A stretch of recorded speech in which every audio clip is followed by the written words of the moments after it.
Good day everyone, my name is Mabati Carbosa and we are going to report the pre-colonial period here in Palawan. In Philippine history, we often talk about the Spanish era, American era. Palawan is home to several indigenous groups. The oldest inhabitants are the Palawan, Batak, Tagbanwa, and Taot Batu who are from the interiors and highlands of Palawan as well as the Calamianes Islands. They traditionally practiced animist Anito religions. Palawan's coastline were also settled by later groups that are now collectively known as Palaweños. These groups are the Islamized Mulbog people of southern Palawan, possibly originally from Sabah, and the Cuyunon and Agutayanon groups from the nearby islands of Cuyo and Agutaya. Have a good day, ma'am. My name is Mark J. Maravilla from BSBA, Business Economics to Daswan. During the expedition of Ferdinand Magellan, Palawan was mentioned as Pulauan or Pulauan by Antonio Pigafetta. So Pigafetta is a Italian chronicler, person who write the historical event of expedition of Ferdinand Magellan. So La Terra de Mission, it means the land of promise, due to the fact that they were almost starving by the time they reached the islands. So dito na sila naabutan minsan ng gutom o dying for the hunger. And Pigafetta described the inhabitants as being farmers. And the local dato made peace with the expedition through a blood compact. So, expedition of Magellan nag-create ng mga dato ng kapayapaan, ganon. So, the ship's crew were welcome to island with rice cook in the bamboo tubes, rice wines, bananas, pigs, goat, chickens, coconut, sugarcane, and all other supplies. So, the primary weapons of blowguns, siyempre blowguns sa ano pa supok, ganon, with arrowy tips that could shoot thick wooden or bamboo darts, some poison, and function spears when the ammunitions were exhausted. So, and then Pigafetta also described the islander as keeping the roster for cockfighting. Hello everyone, good afternoon to all of you, especially to our beautiful teacher, my Mary Grace Criton. I'm Roda Rosales from Bico 21. During the Spanish period, the northern Calamianes Islands were the first to come under Spanish authority and were later declared a province separate from the Palawan mainland. In the early 17th century, Spanish friars sent out missions in Cuyo, Agutaya, Taytay, and Cagayancillo, but they met resistance from Moro communities. So, ang Northern Calamianes Islands ang unang sumailalim sa otoridad ng Espanyol at kalaunan ay idiniklara na isang probinsya na hiwalay sa mainland ng Palawan. Noong unang bahagi ng ika-17 siglo, nagpadala ang mga prailing Espanyol na mga misyon sa Cuyo, Agutaya, Taytay at Cagayancillo, ngunit nakatagpo sila ng pagtutol mula sa mga komunidad ng Moro. Before the 18th century, Spain began to build churches enclosed by garrisons for protection against Moro raids in the towns of Cuyo, Taytay, Linapacan, and Balabac. In 1749, the Sultanate of Brunei ceded southern Palawan to Spain. Bago ang ika-18 siglo, nagsimulang magtayo ang Espanya ng mga simbahan na napapalibutan ng mga garrison para sa proteksyon laban sa mga pagsalakay ng Moro sa mga bayan ng Cuyo, Taytay, Linapacan at Balabac. Noong 1749, ibinigay ng Sultanate ng Brunei ang katimugang Palawan sa Espanya. In 1818, the entire island of Palawan, or Paragua as it was called, was organized as a single province named Calamianes with its capital in Taytay. By 1858, the province was divided into two provinces, namely Castella covering the northern section with Taytay as capital and Asturias in the southern mainland with Puerto Princesa as capital. It was later divided into three districts, Calamianes, Paragua, and Balabac, with Principal Alfonso Town as its capital. During the Spanish colonial period, Cuyo became the second capital of Palawan from 1873 to 1903. So, noong 1818, ang buong isla ng Palawan o Paragua kung tawagin dito, ay inorganisa bilang isang sulong lalawigan na pinangalanang Calamianes na may kabisera nito sa Taytay. Noong 1858, ang lalawigan ay nahahati sa dalawang lalawigan, ang Castela na sumasaklaw sa hilagang bahagi ng may Taytay bilang kabisera at Asturias sa katimugang mainland na may Puerto Princesa bilang kabisera. Nang maglaon, nahati ito sa tatlong distrito, ang Calamianes, Paragua at Balabac, kung saan ang bayan ng Prinsipe Alfonso ang kabisera nito. Noong panahon ng kolonyal na Espanyol, ang Cuyo ay naging pangalawang kabisera ng Palawan mula 1873 hanggang 1903. My name is John Repitumisa from Beku 2-1. American Rule.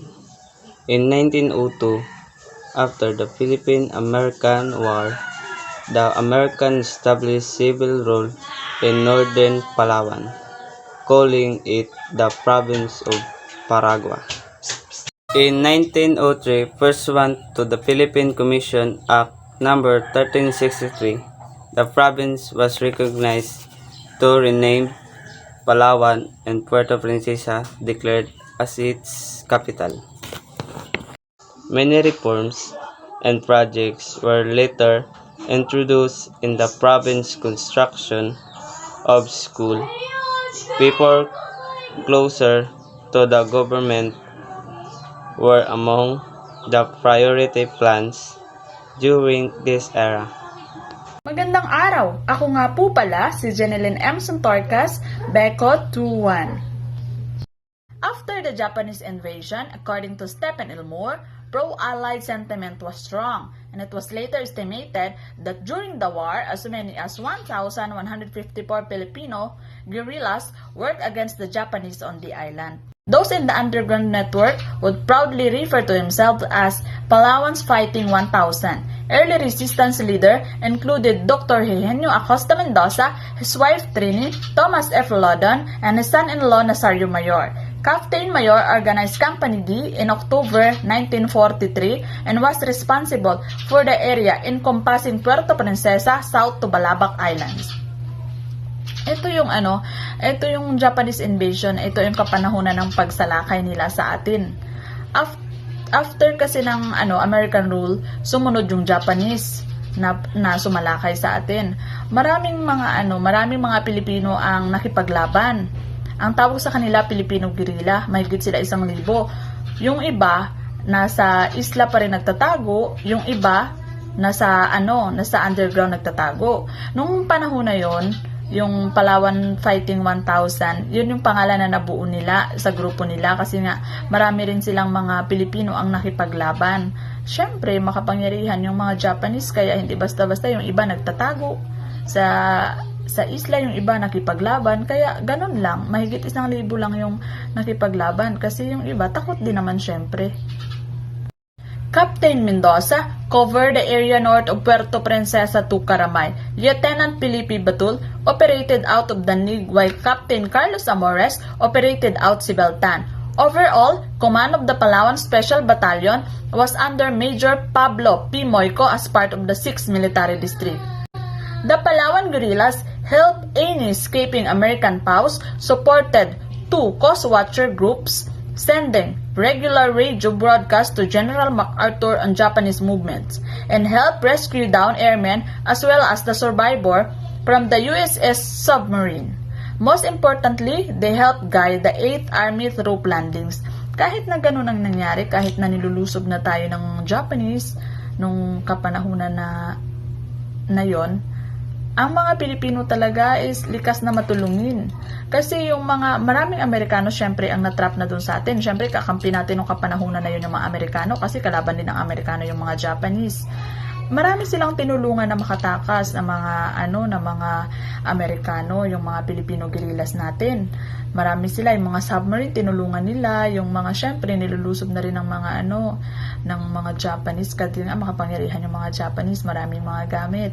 Marami silang natulungan na mga grupo ng mga sundalo nung kapanahunan na yon.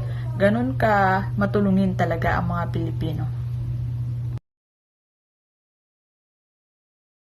the 18th century Spain began to build churches enclosed by garrisons for protection against Moro raids in towns of Cuyo, Taytay, Linapacan, and Balabac. Many of these forts still exist, serving as testimonies to our colorful past. Prior to the arrival of Catholic missionaries and explorers from Spain, Islam had been introduced in the Philippines in the late 14th century through trade with merchants from Indonesia, Malaysia, and Middle East. It was only later in the 16th century that the voyage of Portuguese explorer Ferdinand Magellan in 1480 to 1521 first brought Catholicism to the archipelago, originally named Saint Lazarus Islands by Spanish explorer Roy Lopez de Villalobos in 1500 to 1544, but later changed to the present name in honor of Philip II of Spain, who renamed from 1556 to 1598. On March 17, 1521, Magellan arrived on Homonhon Islands and claiming lands in the name of Spain after navigating through what is now known as the Strait of Magellan at the southern part of Chile and Argentina. Itong panahon na ito, nung 1521 March 17, si Magellan yung pinakaunang taga-Europa na nakarating dito sa Pilipinas. The two ruling brothers in Damas is Raha Colambu, or the king of Limasawa, and Raha Siago, the ruler of Butuan and northern Mindanao. So, according to Pigafetta, Damas hailed on Easter Sunday on island called Masawa. And then, both siblings, Raha Colambu and Raha Siago, received Magellan Christian symbol.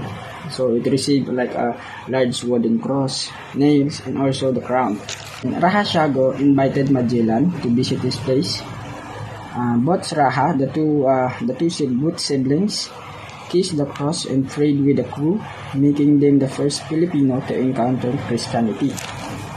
So Magellan and his crew decided to sail to Cebu to convert more Filipino to Catholicism. So pagkatapos na dun pumunta sa Raha Colambu and Raha Siago, naglayag na naman si Ferdinand Marcos sa Cebu para maparami pa yung mga Catholicism. And then the first recorded conversion in the Philippines took place on this island on Sunday, April 14, 1521, when the King and Queen of Cebu and their subjects embraced the Catholic faith during the Sunday Mass, and that day alone, according to the account. Within 25 years of the first conversion on Cebu, about 250,000 Filipinos, half of the entire population of the archipelago at the time converted to Christianity. So napakabilis dumami mga Catholicism dati. So the rapid rate of the optimism was aided by books catechism published by monastic priests, such as the Doctrine of Christian or Christian of Doctrines, which they published in Tagalog and Spanish psychography type in 1593. So yun po.